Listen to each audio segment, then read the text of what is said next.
Today's episode is brought to you by Mazars. SoundCartel. Not all winners make great leaders, but a leader with a history of winning big is a formidable mix. Former Aussie Rules footballer and Essendon great Simon Madden embodies this combination along with a passion for business management and leadership. From SoundCartel, I'm Nicole Goodman, and this is Business Essentials Daily.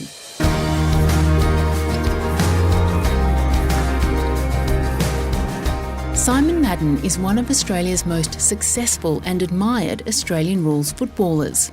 For those who don't know or would like reminding, he played 378 games for the Essendon Football Club and was 4 times Essendon Best and Fairest. Simon played in the 1980s when the Bombers were a champion team, including in 2 premiership-winning sides. Not only a great player himself, but a leader of great players, he captained the Bombers for 2 seasons and 3 for his home state of Victoria. While still involved with the club as a board director, these days Simon's a highly sought-after speaker and business consultant. He's the founder of Simon Madden Consulting, where he helps train and coach business leaders on developing highly effective teams.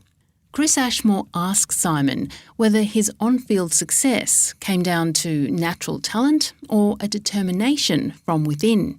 I was the last one picked in the grade 4 football team, so I don't necessarily think it was talent. Very awkward as a young fella, but I think you get a chance and you take your chance. It's a very, very hard profession. While it might look good on telly, there's a whole lot of stuff behind it, makes it really, really hard. And you have to drive yourself and you have to challenge yourself, and it will challenge you physically, mentally, emotionally and even spiritually, because it'll actually test you on what you believe about a whole lot of things. So it's drive. You have to work on drive. And what do you put down to Essendon's success as a team during those years? Kevin Sheedy he's a madman in some ways and is a genius in others. And I was the first full-time coach. So he was taking the industry to another level. I think a combination of him being very passionate about it, driven about it, being very positive in any situation, and driving really hard to get the talent. And once you've got the talent, driving hard to get the best out of them. So without his leadership, perhaps Essendon may not have been as successful? Oh, I'd agree to that. But at the same time, the people he had, I saw a lot of blokes go by the wayside through the training, and I just couldn't do it. So the people who stayed were very good people at what they did. And I think that combination, so yes, the drive, but also the people that do the job. Now, you're still involved with the club, but since hanging up the boots, what got you into your current role as a business coach and mentor? After football, I used to be a teacher in football, and I moved into business. And I saw that there was, in lots of ways, there's a gap of modern leadership in business. There's very succinct business models of leadership, and some people can't tell the difference between leadership and management. And they're 2 different sets of skills. And then along the way, somebody said, out of the blue, you should do this. And I got to a stage in my life where I thought, what would it be like to work for myself? And I found that, if you can do a job where you enjoy it, my job is I actually do enjoy seeing people improve. And I get to do that with people, and so I have a good reason to get up in the morning. So there are very much similarities between sport and business, is that right? Oh, look, a lot of people don't see it, but there is, because there's huge competition, especially in business. There's a goal set that you have to achieve. There's a group of people, whether it's 1, 2, 3, 5, either directly or indirectly working together to the end goal. And what you find, and people have to more and more understand in the modern world, that business is about collaboration, which is we're interdependent. And we get taught to be independent, which is important in certain areas. But within a big organisation or within organisations working together, or you with your customer or your client, there's an interdependence on each other. And if you understand that, then you can actually work your business in a direction that will actually benefit from that. And we're not selling products and services, we're selling solutions and outcomes. And if you understand that, then you understand the collaboration bit, you can have a more successful business. Now, you use a catchphrase for your business you call improve your people, improve your business. How do you improve your people? It's not easy to do, right? No, it's not. And it's in some ways there's a lot of soft skills. Like in sport, it's very measurable. And, the scoreboard is directly about the goals. But in business, there's a whole lot of research from a whole lot of people in a whole lot of areas that one of the most underutilised resources in any business is its people, because we historically use them like cogs in a machine, and if one doesn't work, we swap them over. But more and more it's about if you can align the goals and aspirations of the worker with the goals and aspirations of the organisation, and they're intrinsically part of it, you'll get a more productive worker, and then, funnily enough, if they're more productive, you'll make more profit. So people are starting to say the intrinsic value of getting involved in the business, and it's not easy to do, but if you understand it, that's the first step. Nobody who works for Google says, I work for an IT company. They say, I work for Google. And understanding what that means and why, there's a brand there, but also there's a whole lot of connection behind that brand that if you delve into makes that brand stronger, because the people have an emotional and mental tie into that, not just a physical tie. You have a methodology you use to help people succeed. Can you tell us what that's about? Clarity, direction, challenge and cooperation. So real clarity about your situation, the good, the bad, just real clear about where you are. Then setting a direction, understanding what your direction is with your business, with your employees, your clients, your market. Then looking at all the challenges that you have to confront on all levels, and then looking at the cooperation, who has to work together to get to where you want to be.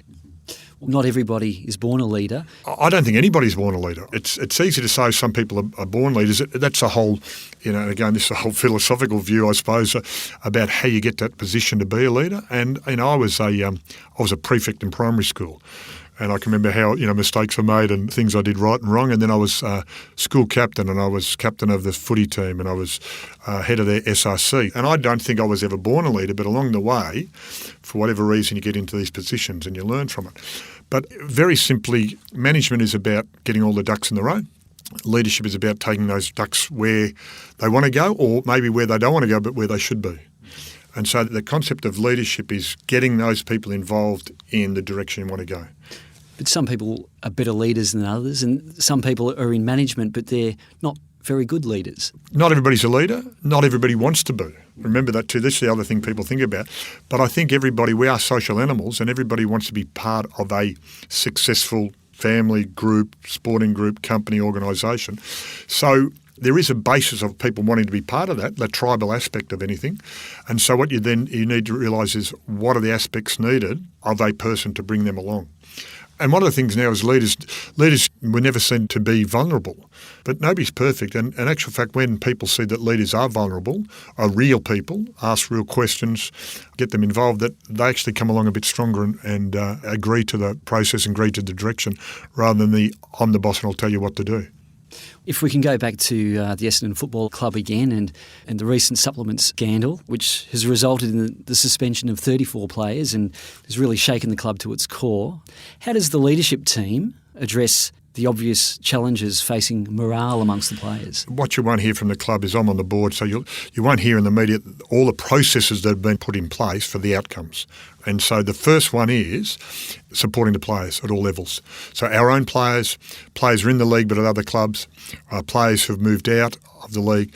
The main concern for their welfare, because they're under the spotlight so tremendously and have been for the last 4 years, that's the first one. Then you've got to look at, okay, what's the financial strength of the club? How do we make sure that in all the costs that are involved in this and the ongoing costs of extra players, how do we make sure that works? How do we make sure we still connect with the challenges of having a football club and the members and the coteries and all the stakeholders? Those type of things, you actually look at working on plans. So it's really again about the process. Look at, again, what's the clarity of the situation? What's the direction we want to take? What are the challenges we need to do and how do we cooperate to get there? Well, Simon, do you have a final message for those in business who might be struggling to grow or stuck in a rut? I have a very simple question I ask all businesses, and your clients or customers, potential customers, will either ask you this directly or indirectly. Why should I buy from you? Now, if you can't answer that, you're in trouble. If you can't tell me in under 25 words or less why I should buy from you, I've got elsewhere. Because one of the great things about the modern world is lots of choices. But one of the problems with the modern world is lots of choices. If you can connect with a person, an individual, group, a company, and show them how you will actually help their situation, not what you do, but what you do for them, and you can succinctly answer why they should buy from you, it's very hard for them to go elsewhere. And that's where you've got to start from. Why should I buy from you? That was Simon Madden, founder of Simon Madden Consulting.